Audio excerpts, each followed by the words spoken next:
Okay. So hi hello ಎಲ್ಲರಿಗೂ ನಮಸ್ಕಾರ. ಯಾರಿಗೆ ನನ್ನ ಬಗ್ಗೆ ಪರಿಚಯ ಇಲ್ಲ, ಸೊ ನಾನು ಪ್ರಿಯಾಂಕಾ ರಾಠೋಡ್. ನಿಮ್ಮ ಇಂಗ್ಲಿಷ್ ಗ್ರಾಮರ್ ತರಗತಿ ಆಗಿರ್ಬೋದು, ಇಂಗ್ಲಿಷ್ ಪೆಡಗಾಜಿ ಆಗಿರ್ಬೋದು, ಸೊ ಅದಕ್ಕೆ ರಿಲೇಟೆಡ್ ಆಗಿ ನಿಮ್ಗೆ ಕ್ಲಾಸಸ್ ಗಳನ್ನ ತೆಗೆದುಕೊಂಡು ಬರ್ತಾ ಇದ್ದೀನಿ. ಹೌದಾ?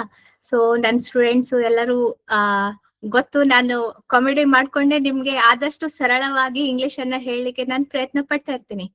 ಆದ್ರೆ ಏನಾಗತ್ತೆ, ಸ್ವಲ್ಪ ಫ್ಲೈಟ್ ಏರ್ತಾ ಏರ್ತಾ ಹೋಗ್ತಾ ಹೋಗ್ತಾ ಡೌನ್ ಆಗ್ಬಿಡತ್ತೆ. ಅದಕ್ಕೆ ನನಗೆ ಟೆನ್ಷನ್ ಅಲ್ಲಿಂದಾನೆ ಸ್ಟಾರ್ಟ್ ಆಗ್ಬಿಡತ್ತೆ. ಯಾಕಂದ್ರೆ ಬೇರೆ ವಿಷಯಗಳನ್ನ ನಾವು ಕನ್ನಡದಲ್ಲಿ ಹೇಳಿ ಒಂದ್ ವೇಳೆ ಕೆಲವೊಂದು ಪದಗಳನ್ನ ಅರ್ಥ ಆಗದೆ ಇದ್ದಾಗ ನಾವು ಅದನ್ನ ವಿವರಣೆ ಕೊಡ್ಬಹುದು. ಆದ್ರೆ ಇಂಗ್ಲಿಷ್ ನಲ್ಲಿ ಹಂಗಿರಲ್ಲ. ಯಾಕಂದ್ರೆ ಆ ಇಂಗ್ಲಿಷ್ಗೂ ಮತ್ತೆ ಕನ್ನಡಕ್ಕೂ ವ್ಯತ್ಯಾಸ ಮಾಡ್ಕೊಂಡವ್ರೆ ನಾವು. ಇಂಗ್ಲಿಷ್ ನಲ್ಲಿ ನಾನು ಹೇಳಿ ಆಮೇಲೆ ನಿಮ್ಗೆ ಕನ್ನಡದಲ್ಲಿ ವಿವರಣೆಯನ್ನ ಕೊಟ್ಟಾಗ ನಿಮ್ಗೆ ಕಾನ್ಸೆಪ್ಟ್ ಅರ್ಥ ಆಗತ್ತೆ. ಸೊ ಅದಷ್ಟೇ ಅಲ್ಲ, 4 ಆಪ್ಷನ್ ಗಳನ್ನ ಕೂಡ ಕನ್ನಡದಲ್ಲಿ ಹೇಳಿ ಅದಕ್ಕೆ ವಿವರಣೆಗಳನ್ನ ಹೇಳಿದಾಗ ನಿಮ್ಗೆ ಅರ್ಥ ಆಗತ್ತೆ. ಹೌದಾ? ಇದು ನನ್ ಕರ್ತವ್ಯ, ನಾನ್ ಮಾಡ್ತಾ ಇರ್ತೀನಿ. ಆದ್ರೆ ಇಡೀ ಒಂದ್ ದಿನದಲ್ಲಿ ಎಲ್ಲರೂ ಅಂದ್ರೆ ಟೀಚರ್ ಗಳಾಗಿ ನಾವು 1 ಅವರ್ ಕೊಡ್ತೀವಿ ಒಂದೊಂದ್ ಸಬ್ಜೆಕ್ಟ್ಗೆ. ಆದ್ರೆ 1 ಅವರ್ ನಲ್ಲಿ ನಿಮ್ಗೇನ್ ಬೇಕು, ನಾವು ಪೇಮೆಂಟ್ ಅಥವಾ ಪೇ ಮಾಡಿದೀವಿ ಅಂತ ಎಲ್ಲಾನು ಬೇಕು ಅಂದ್ರೆ ಅದಾಗಲ್ಲ. ಅಂದ್ರೆ ಒಂದ್ ಕುದುರೆಯನ್ನ ನಾವು ನೀರಿನ ತನ ಹೋಗಿ ನೀರ್ ಕುಡಿ ಅಂತ ಹೇಳ್ಬಹುದೇ ಹೊರತು ಕುಡಿಯದೇ ಇರೋದು ಅದು ನಿಮ್ ಕೈಯಲ್ಲಿರತ್ತೆ. ಹೌದಾ? ಸರ್ವಜ್ಞ ಏನ್ ಹೇಳ್ತಾರೆ, ಓದಿದ ಓದು ಮೇದ ಕಬ್ಬಿನ ಸಿಪ್ಪೆ, ಓದಿದ ಒಡಲ ನರಿದೊಡೆ ಸಿಪ್ಪೆ ಕಬ್ಬಾದಂತೆ. ಅಂದ್ರೆ ನಾವು ಯಾವಾಗ ನಮ್ಮ ಪ್ರಿಪ್ರೇಷನ್ ಸ್ಟಾರ್ಟ್ ಮಾಡ್ತೀವಿ, ಎಕ್ಸಾಮ್ ನೋಟಿಫಿಕೇಶನ್ ಬರುತ್ತೆ ಅಂದ್ರೆ ಅವಾಗ ನಿಮ್ಗೆ ಟೆನ್ಷನ್ ಆಗತ್ತೆ ಹೊರತು ಇನ್ನು ನಾನ್ ಸ್ಟಾರ್ಟ್ ಮಾಡಲ್ಲ. ಈಗ ನಾನು ಟೈಮ್ ಟೇಬಲ್ ಮಾಡ್ಕೋತೀನಿ ಅಂತ ನಾವು ಯೋಚನೆ ಮಾಡ್ತೀವಿ. ಸೊ ಯಾವಾಗ ನೋಟಿಫಿಕೇಶನ್ ಬರುತ್ತೆ ಅವಾಗ ನಿಮ್ಗೆ ಗಾಬರಿ ಶುರು ಆಗತ್ತೆ. ಗಾಬರಿ ಶುರು ಆದಾಗ ನೀವು ಓದ್ಕೊಂಡಿದ್ದೀರೋ ಇಲ್ವೋ ಗೊತ್ತಿಲ್ಲ, ಆದ್ರೆ ತಲೆಯಲ್ಲಿ ಇರೋದ್ ಮಾತ್ರ ಬ್ಲಾಂಕ್ ಮಾಡ್ಕೊಂಡು ಇಟ್ಕೊಂಡ್ ಬಿಡ್ತೀರಾ. ಯಾಕಂದ್ರೆ ಈಗ ನೋಡಿ, ನಮ್ ಬಗ್ಗೆ ಬೇರೆಯವ್ರು ಹೇಳಿದಾಗ ಇವ್ರಾಗ ನನ್ ಬಗ್ಗೆ ಹಿಂಗೆ ಕೆಳಗಿಳಿಸಿ ಮಾತಾಡ್ತಾರೆ. ಫ್ಯಾಮಿಲಿ ಮೆಂಬರ್ಸ್ ಆಗಿರ್ಬೋದು, ಅಕ್ಕಪಕ್ಕದವ್ರಾಗಿರ್ಬೋದು, ರಿಲೇಟಿವ್ಸ್ ಅಂತೂ ಇದ್ರ ಮೇಲೆನೆ ಕುತ್ಕೊಂಡಿರ್ತಾರೆ. ಇವ್ರು ನನ್ಗೆ ಯಾಕೆ ಹೇಳ್ತಾರೆ ಅನ್ನೋದಕ್ಕಿಂತ ಮುಂಚೆ ನಾನು ಅವ್ರ ಹತ್ರ ಹೇಳ್ಸ್ಕೊಳ್ಳೋ ಹಾಗೆ ನನ್ ಜೀವನ ನಡೆಸ್ತಾ ಇದ್ದೀನಿ ಅನ್ನೋದನ್ನ ನಾವು ನೋಡ್ಕೋಬೇಕಾಗತ್ತೆ. ಯಾಕಂದ್ರೆ ಫಸ್ಟಿಗೆ ನಮಗೆ ನಮ್ಮ ಮೇಲೆ ಕಾನ್ಫಿಡೆನ್ಸ್ ಇಲ್ಲ. ಈಗ ಮೇ ಬಿ ಈಗ ಕನ್ನಡ ಮೀಡಿಯಂದವ್ರಾಗಿದ್ರೆ 5th ಸ್ಟ್ಯಾಂಡರ್ಡ್ ನಿಂದ ನೀವು ಮೇ ಬಿ ಅಲ್ಲಿಂದ ಇಂಗ್ಲಿಷ್ ಅನ್ನ ಸ್ಟಾರ್ಟ್ ಮಾಡಿದೀರಾ ಅಂತ ಅನ್ಕೊಳ್ಳಿ. ಈಗ ಡಿಗ್ರಿ ವರ್ಗು ಬಂದಿದ್ರು, ಮಾಸ್ಟರ್ ಡಿಗ್ರಿ ವರ್ಗು ಬಂದಿದ್ರು ನಮ್ಗಿನ್ನು ಇಂಗ್ಲಿಷ್ ಟಫ್ ಆಗಿನೇ ಇದೆ ಅಂತ ಹೇಳ್ತಿದ್ದೇವೆ ಹೊರತು ಇಲ್ಲ ನಾವು ಪ್ರಯತ್ನ ಪಡ್ತೀವಿ ಅಂತ ಯಾರು ಹೇಳಲ್ಲ. ಮೇಡಮ್ ಇಲ್ಲಿಂದ ಹಾಯ್ದು ಹೋಗುತ್ತೆ, ಅಲ್ಲಿಂದ ಹಾಯ್ದು ಹೋಗುತ್ತೆ. ಯಾಕೆ ಹಾಯ್ದು ಹೋಗುತ್ತೆ ಅಂದ್ರೆ ಎಕ್ಸಾಮ್ ಇದ್ದಾಗ ಓದ್ಲಿಕ್ಕೆ ಹೋದ್ರೆ ಅದು ಹಾಯ್ದು ಹೋಗುತ್ತೆ, ಅದು ಒಳಗ್ ಹೋಗಲ್ಲ. ಸೊ ಅದಕ್ಕೆ ಈಗ ಕೇವಲ ಇಂಗ್ಲಿಷ್ ಅನ್ನೋದು ಎಕ್ಸಾಮ್ ಪಾಯಿಂಟ್ ಆಫ್ ವ್ಯೂ ದಿಂದ ಮಾತ್ರ ನೋಡ್ಬೇಡಿ. ಮುಂದೆ ನಿಮ್ಗೆ ಟೀಚರ್ ಆದಾಗ, ನೋಟಿಫಿಕೇಶನ್ ಎಲ್ಲ ಬಂದಾಗ, ಇಲ್ಲ ನನ್ಗೆ ಕನ್ನಡದಲ್ಲಿ ಟ್ರಾನ್ಸ್ಲೇಟ್ ಮಾಡ್ಕೊಡಿ ಅಂತ ಹೇಳ್ತೀರಾ ಈ ಟೀಚರ್ಸ್ ಅಕಾಡೆಮಿಗೆ ಅಥವಾ ಅಲ್ಲಿ ಇರುವಂತಹ ಆಫೀಸರ್ಸ್ ಗಳಿಗೆ? ಇಲ್ಲ ಅಲ್ಲ. ಸೊ ಪ್ರತಿಯೊಂದು ಭಾಷೆ ಹೇಗೆ ಇಂಪಾರ್ಟೆಂಟ್ ಇರುತ್ತೆ ಹಾಗೆ ಅದರಲ್ಲಿ ಇಂಗ್ಲಿಷ್ ಕೂಡ. ಅಟ್ಲೀಸ್ಟ್ ನಿಮ್ಗೆ ಮುಂದಿನ ವ್ಯಕ್ತಿ ಏನ್ ಹೇಳ್ತಾ ಇದ್ದಾನೆ ಅನ್ನೋದನ್ನ ಅರ್ಥ ಮಾಡೋ ಸಾಮರ್ಥ್ಯ ಆದ್ರೂ ಇರ್ಬೇಕು. ಮತ್ತೆ ಕ್ವಶನ್ ಅನ್ನ ಓದಿದಾಗ ಅಟ್ಲೀಸ್ಟ್ 2 ಸಲ ಆದ್ರೂ ಓದಿದಾಗ ಏನ್ ಇದೆ ಅರ್ಥ ಅಷ್ಟಾದ್ರೂ ಇಂಗ್ಲಿಷ್ ನಿಮ್ಗೆ ಬರ್ಬೇಕು ಸದ್ಯಕ್ಕೆ. ಯಾಕಂದ್ರೆ ಇವಾಗ ಯಾರ್ಯಾರು ಟೀಚರ್ ಆಗ್ಲಿಕ್ಕೆ ಪ್ರಯತ್ನ ಪಡ್ತಾ ಇದ್ದೀರಾ, ಅವ್ರ ಮಕ್ಕಳಾಗಿರ್ಬೋದು ಅಥವಾ ಮನೇಲಿರುವಂತ ಸಣ್ಣ ಮಕ್ಕಳು ನಮ್ಗಿಂತ 10 ಪಟ್ಟು 100 ಪಟ್ಟು ನಾಲೆಜಬಲ್ ಇದ್ದಾರೆ. ಅವ್ರು ನಮ್ಗೆ ಆನ್ಸರ್ ಹೇಳಿ ಕೊಡುವಷ್ಟು ನಾಲೆಜಬಲ್ ಇದ್ದಾರೆ. ಅಂದ್ರೆ ಅವರು ಈ ಲೆವೆಲ್ಗೆ ಇದ್ದಾರೆ ಅಂದ್ರೆ ನಾವ್ ಅವ್ರಿಗೆ ಏನಾದ್ರೂ ಸಲಹೆಯನ್ನ ನೀಡ್ಲಿಕ್ಕೆ ಹೋಗೋಕ್ಕಿಂತ ಮುಂಚೆ ಅಟ್ಲೀಸ್ಟ್ ನಮ್ಮ ಒಂದು ಈಗ ಫೋನ್ಗಳನ್ನ ನಾವು ಹೇಗೆ ಅಪ್ಗ್ರೇಡ್ ಮಾಡ್ತಾ ಹೋಗ್ತೀವಿ, ಹೊಸ ವರ್ಷನ್ ಬಂದಿದೆ ಅದನ್ನ ಅಪ್ಗ್ರೇಡ್ ಮಾಡ್ಬೇಕು ಅಂತ. ಸೊ ನಾವು ಯಾವಾಗ ಕಾಲೇಜ್ ಮುಗಿಸ್ಕೊಂಡ್ ಬಂದ್ವಿ ಅವಾಗಿನಿಂದ ಏನೇನು ಅಪ್ಗ್ರೇಡ್ ಆಗಿಲ್ಲ. ಅವಾಗಿನಿಂದಲೂ ಒಂದೇ ಭಯ, ಏನು ಇಂಗ್ಲಿಷ್ ಟಫ್ ಆಗಿದೆ ಅಂತಾನೆ ಇದೆ. ಆದ್ರೆ ಯಾವಾಗ ನಾವು ನಮ್ಮ ತಲೆಯಲ್ಲಿ ಏನ್ ಮಾಡ್ಕೋತೀವಿ, ಇಲ್ಲ ಈಸಿ ಇದೆ ನಾನ್ ಟ್ರೈ ಮಾಡ್ತೀನಿ, ಹೇಗೆ ಟ್ರೈ ಮಾಡ್ತಾ ಹೋಗ್ತೀನಿ ಹಾಗೆ ಈಸಿ ಆಗತ್ತೆ. ಫಸ್ಟಿಗೆ ನಾನು ಸಿಂಪಲ್ ಇಂದ ಸ್ಟಾರ್ಟ್ ಮಾಡ್ತೀನಿ, ಆಮೇಲೆ ನಾನು ಮೀಡಿಯಂ ಲೆವೆಲ್ಗೆ ಹೋಗ್ತೀನಿ. ಈಗ ಇನ್ನೊಂದೇನಂದ್ರೆ ನಿಮ್ಗೆ ಮೇನ್ ಅಡ್ವಾಂಟೇಜ್, ಇಂಗ್ಲಿಷ್ ನಿಮ್ಗೆ ಇನ್ನೂ ಅವ್ರು ಡೀಪ್ ಆಗಿ ಕೇಳೇ ಇಲ್ಲ. 6th to 10th ಲೆವೆಲ್ ಅಲ್ಲಿ ಇರುವಂತಹ ಇಂಗ್ಲಿಷ್ ಕ್ವಶನ್ಸ್ ಗಳನ್ನೇ ಕೇಳ್ತಾ ಇದ್ದಾರೆ. ಸೊ ಅದನ್ನ ನಾವು ಕ್ರ್ಯಾಕ್ ಮಾಡ್ಲಿಕ್ಕೆ ಆಗ್ತಾ ಇಲ್ಲ ಅಂದ್ರೆ ನಾವು ಎಷ್ಟು ಇನ್ನು ಹಿಂದುಳಿದಿದೀವಿ ಅನ್ನೋದು ಅರ್ಥ ಮಾಡ್ಕೋಬೇಕು.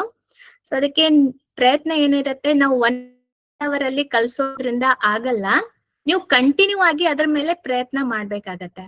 ಸೊ ಎಕ್ಸಾಮ್ ಬಂದಾಗ್ಲೇನೆ ಓದ್ಲಿಕ್ಕೆ ಹೋಗೋದು, ಅಥವಾ ಮುಂಚೆ ನಾನು ಏನ್ ಪ್ರಿಪರೇಷನ್ ಮಾಡಿಲ್ಲ. ಇನ್ನೊಂದು ಬಹಳ ಜನರ ಕಂಪ್ಲೇಂಟ್ ಏನಂದ್ರೆ, ನಾನ್ ಪ್ರತಿ ಸಲ ಕಷ್ಟ ಪಡ್ತೀನಿ ಆದ್ರೆ ನಂದು ಯಾಕೋ ಕ್ರ್ಯಾಕ್ ಆಗ್ತಿಲ್ಲ, ನಾನು ಎಷ್ಟೋ ಕಷ್ಟ ಪಟ್ಟಿದ್ರೂ ಕೂಡ ಕ್ರ್ಯಾಕ್ ಆಗ್ತಿಲ್ಲ. ಆದ್ರೆ ನಿಜವಾಗ್ಲೂ ನೀವು ನಿಮ್ಮನ್ನ ನೀವು ಕೇಳ್ಬೇಕಾಗಿರೋ ಪ್ರಶ್ನೆ ಏನಂದ್ರೆ, ನಿಜವಾಗ್ಲೂ ನೀವು 100% ಎಫರ್ಟ್ ಹಾಕಿದ್ದೀರಾ?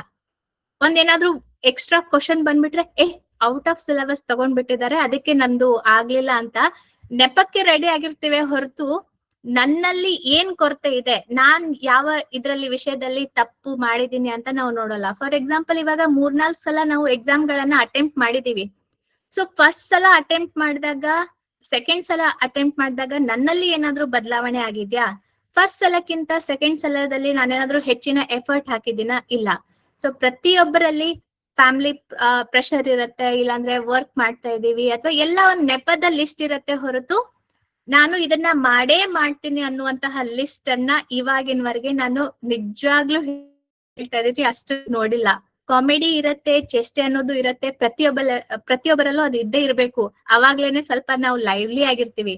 ಆದ್ರೆ ಪರ್ಸನಲ್ ಲೈಫ್ಗೂ ಪ್ರೊಫೆಷನಲ್ ಲೈಫ್ಗೂ ಸ್ವಲ್ಪ ಏನೋ ಒಂದು ಅಂತರವನ್ನ ನಾವು ಎಳಿಬೇಕು. ಈಗ ನೀವು ಮುಂದೆ ಹೋಗೋ ಟೀಚರ್ಗಳು ಇನ್ನೂ ಮಕ್ಕಳಂತ ಆಡ್ತಾ ಹೋದ್ರೆ, ಸೊ ಮುಂದೆ ಬರೋ ಮಕ್ಕಳಿದಾರಲ್ಲ, ಈ ಟೀಚರ್ಗೆ ಏನು ಆಗಲ್ಲ, ಅವ್ರ ಹತ್ರ ಹೋಗೋ ಅವಶ್ಯಕತೆನೇ ಇಲ್ಲ ಅಂತ ಹೇಳಿ ಬೇರೆ ಕಡೆ ನಾವ್ ಏನೋ ಪರ್ಯಾಯ ವ್ಯವಸ್ಥೆ ಮಾಡ್ಕೋತಾರೆ. ಅದಕ್ಕೆ ನಿಮ್ ಮೇಲೆ ನೀವು ಕಾನ್ಫಿಡೆನ್ಸ್ ಮಾಡ್ಕೊಂಡು ನಾನ್ ಮಾಡ್ತೀನಿ, ನಿಧಾನಕ್ ಮಾಡ್ತೀನಿ, ಯಾವ್ದು ಕೂಡ ಸಡನ್ ಆಗಿ ಏರ್ಕೊಂಡು ನಾವು ಫ್ಲೈಟ್ ಅನ್ನ ಇದ್ ಮಾಡ್ಲಿಕ್ಕೆ ಆಗಲ್ಲ. ಫಸ್ಟ್ ಗೆ ನಡ್ಕೊಂಡು ಹೋಗಿ, ಆಮೇಲೆ ಬಸ್ ಅಲ್ಲಿ ಹೋಗಿ, ಆಮೇಲೆ ಟ್ರೈನ್ ಅಲ್ಲಿ ಹೋಗಿ, ಲಾಸ್ಟಿಗೆ ಫ್ಲೈಟ್ ಹತ್ತೋಣ. ಸೊ ಅದಕ್ಕೆ ಅಟ್ಲೀಸ್ಟ್ ನೀವು ಏನು ನಡಿಲಿಕ್ಕೆ ಟ್ರೈ ಮಾಡಿ. ಕುತ್ಕೊಂಡು ಕನಸ್ ಕಾಣಿದ್ರೆ ನಾವ್ ಏನ್ ಮಾಡ್ಲಿಕ್ಕೂ ಸಾಧ್ಯ ಇಲ್ಲ. ಮತ್ತೆ ಇದಿನ್ನು ನೋಡಿ, ನಾವಿನ್ನು ಸ್ಟೇಟ್ ಲೆವೆಲ್ ಅಲ್ಲಿ ಸಣ್ಣದಾದಂತಹ ಪರೀಕ್ಷೆ ಇದು, ಇದಕ್ಕೆ ನಾವು ಇಷ್ಟು ಪರದಾಡ್ತಾ ಇದೀವಿ ಅಂದ್ರೆ, ಇನ್ನು ಸೆಂಟ್ರಲ್ ಲೆವೆಲ್ ನಲ್ಲಿ, ಆಮೇಲೆ ಬೇರೆ ಲೆವೆಲ್ ನಲ್ಲಿ ಇರುವಂತಹ ಎಕ್ಸಾಮ್ ಗಳಿಗೆ ಹೆಂಗ್ ಪರದಾಡ್ತೀವೋ. ಸೊ ನಮ್ಮಲ್ಲೇ ಆ ಕೆಪಾಸಿಟಿ ಇರತ್ತೆ, ಆ ಕೆಪಾಸಿಟಿ ಹೊರಗ್ ತೆಗಿಬೇಕು. ಲಾಸ್ಟ್ ಒನ್ ಏನಂದ್ರೆ, ಈಗ ನಾನು ಬಹಳ ಬೇಜಾರಲ್ಲಿದ್ದೀನಿ, ಬಂದ್ ನಿಮ್ ಹತ್ರ ಏನೋ ಏನ್ ಓದಿದ್ರು ಆಗ್ತಾ ಇಲ್ಲ ಅಂತ ನಿಮ್ ಹತ್ರ ಸಜೆಷನ್ ತಗೊಂಡ್ರೆ, ನೀವೇನ್ ಮಾಡ್ತೀರಾ? ನಿಮ್ಮಲ್ಲಿ ಇರುವಂತಹ ಎಲ್ಲಾ ಸಾಮರ್ಥ್ಯವನ್ನ ಒಟ್ಟಿಗೆ ಮಾಡಿ ನನ್ಗೆ ಮೋಟಿವೇಟ್ ಮಾಡ್ಲಿಕ್ಕೆ ಪ್ರಯತ್ನ ಪಡ್ತೀರಾ. ಇಲ್ಲ ಇಲ್ಲ ಹಂಗೆಲ್ಲ ನೀನ್ ಬೇಜಾರ್ ಮಾಡ್ಕೋಬೇಡ, ನೀನ್ ಪ್ರಯತ್ನ ಪಟ್ಟಿದ್ಯಾ, ಸ್ವಲ್ಪ ಆ ಕಡೆ ಈ ಕಡೆ ಆಗ್ತಾ ಇದೆ ಅಂತ ಹೇಳ್ತೀರಾ. ಆದ್ರೆ ಬೇರೆಯವರಿಗೆ ಹೇಳುವಾಗ, ಮೋಟಿವೇಟ್ ಮಾಡುವಾಗ ಇರುವಂತಹ ಆ ಎನರ್ಜಿ ಇದೆ ಅಲ್ಲ, ನಮ್ಮನ್ನ ನಾವು ಮೋಟಿವೇಟ್ ಮಾಡ್ಲಿಕ್ಕೆ ಯಾಕೆ ಇಟ್ಕೊಳ್ಳಲ್ಲ? ನಮ್ಮನ್ನ ನಾವು ಎಷ್ಟು ಕೆಳಗಿಳಿಸ್ತೀವಿ, ಹೊರಗಿನವರು ಬೇರೆಯವರೆಲ್ಲ ಏನ್ ಮಾಡ್ತಾರೆ, ಇನ್ನೂ ಜಾಸ್ತಿ ತುಳಿತಾನೆ ಹೋಗ್ತಾರೆ. ಹೌದಾ? ಸೊ ಆ ಸ್ಟ್ಯಾಂಡ್ಗೆ ಬರ್ಬೇಕು ಅಂದ್ರೆ ನಿಮ್ಮ ಪ್ರಯತ್ನ ಖಂಡಿತವಾಗಿ ಬೇಕೇ ಬೇಕು. ಸೊ ನಿಮ್ಮಲ್ಲಿ ಕಾನ್ಫಿಡೆನ್ಸ್ ಇಟ್ಕೊಂಡು ಪ್ರಯತ್ನ ಪಡಿ, ಖಂಡಿತ ಸಿಗತ್ತೆ.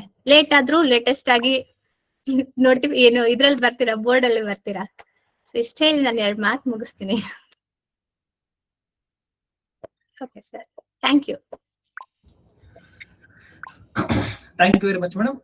ಮುಖ್ಯವಾಗಿ ಏನಂದ್ರೆ ಪ್ರಿಯಾಂಕಾ ಮ್ಯಾಮ್ ಹೇಳಿದಂತೆ ಮೈಂಡ್ ಸೆಟ್ ಬದಲಾಗ್ಬೇಕು.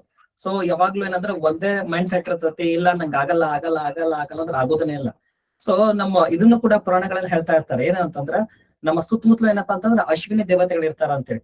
ಸೊ ನಾವು ಏನ್ ಅನ್ಕೊಂತಾ ಇರ್ತೀವಿ, ಅವ್ರ ಕೆಲಸ ಏನೋ ಬರೀ ತಥಾಸ್ತು ಅನ್ನುವಂಥದ್ದು.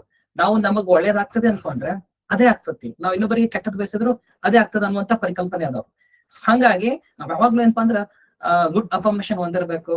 ಆಗತ್ತ, ನನ್ ಕಡೆ ಈ ಸಲ ಪ್ರಯತ್ನ ಮಾಡ್ತೀನಿ ಅಂತೇಳಿ. ಎರಡನೇದಾಗಿ ಏನಂದ್ರೆ ಮುಖ್ಯವಾಗಿ ಮೇಡಮ್ ಇನ್ನೊಂದು ಹೇಳಿದ್ರಲ್ಲ, 100% ವರ್ಕೌಟ್. ನಿಜವಾಗ್ಲೂ ಏನಂದ್ರ ನೀವೇ ಕೇಳ್ಕೊಡ್ರಿ, ಎಷ್ಟೆಲ್ಲ ಎಕ್ಸಾಮ್ ಬರೆದಾಗ ಕಂಪ್ಲೀಟ್ ಆಗಿ ಈ ಸಲ ನಾನು ಸಾಧಿಸ್ತೀನಿ ಅಂತ ಪೂರ್ತಿ ಪ್ರಯತ್ನ ಪಟ್ಟಿದ್ದೇನಾ? ನಾನು ಯಾವಾಗ್ಲೂ ಹೇಳ್ತಿರ್ತೀನಿ, ನ್ಯೂಟನ್ 3rd ಲಾ, ಪ್ರತಿಯೊಂದು ಕ್ರಿಯೆಗೂ ಸಮ ಮತ್ತು ವಿರುದ್ಧವಾದ ಪ್ರತಿಕ್ರಿಯೆ ಇದ್ದೇ ಇರ್ತದ ಅಂತೇಳಿ. ನಾವ್ ಎಷ್ಟು ಎಫರ್ಟ್ ಹಾಕ್ತಿವಿ ಅಷ್ಟು ಪ್ರತಿಫಲ ನಮ್ಗೆ ಸಿಗುತ್ತೆ. ನೀವ್ ಎಷ್ಟು ಯತ್ನ ಹಾಕಿದ್ರೆ ಅಷ್ಟೇ ಪ್ರತಿಫಲ ಸಿಕ್ಕತಿ. ಸೊ ಹಂಗಾಗಿ ನಿಮ್ಮ ಏನ್ ಪ್ರಯತ್ನ ಐತಿ ಅದನ್ನ ಇನ್ನೂ ಸ್ವಲ್ಪ ಇನ್ಕ್ರೀಸ್ ಮಾಡ್ರಿ. ನಿಮ್ ಕಡೆಯಿಂದ ಎಷ್ಟು ಸಾಧ್ಯನೋ ಅಷ್ಟು ನೀವು ಎಫರ್ಟ್ ಹಾಕಿದ್ರಿ ಅಂದ್ರ ಗ್ಯಾರಂಟಿ ಏನಪ್ಪಾ ಅಂದ್ರೆ ಪ್ರತಿಫಲ ಒಳ್ಳೆ ಸಿಗತ್ತ.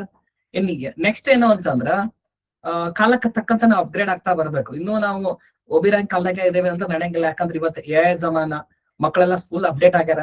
ಆಮೇಲೆ ಈ 2015 HSTR ಆಗಿತ್ತು, ಅದೇ ಟೈಪ್ ಆಫ್ ಕ್ವಶನ್ ಬರ್ತಾವ ಅನ್ನೋದು ಮೈಂಡ್ ಸೆಟ್ ತಗದಾಕ್ರಿ. ಅದಾದ್ಮೇಲೆ ಈಗ ಮೊನ್ನೆ TET ಆಗೈತಲ್ಲ, ಈಗೂ ಹಂಗೆ ರಿಪೀಟ್ ಆಗತ್ತ ಅನ್ನೋದನ್ನ ಮೊದ್ಲು ಬರ್ತ್ ಬಿಡ್ರಿ. ಬಿಕಾಸ್ ಅದು TET ಲಾಸ್ಟ್ ಟೈಮ್ ಈಗ ಆಗ್ಲೇ ಇನ್ ಸರ್ವಿಸ್ ಇದ್ದವಂತವ್ರು ಕ್ಲಿಯರ್ ಮಾಡ್ಲಿ ಅಂತ ಬಹಳ ಅಂದ್ರೆ ಬಹಳ ಸರಳವಾಗಿ ತಗೊಂಬಂದ್ರು, ಆ ರೀತಿ ಅಂತೂ ಇರಂಗಿಲ್ಲ.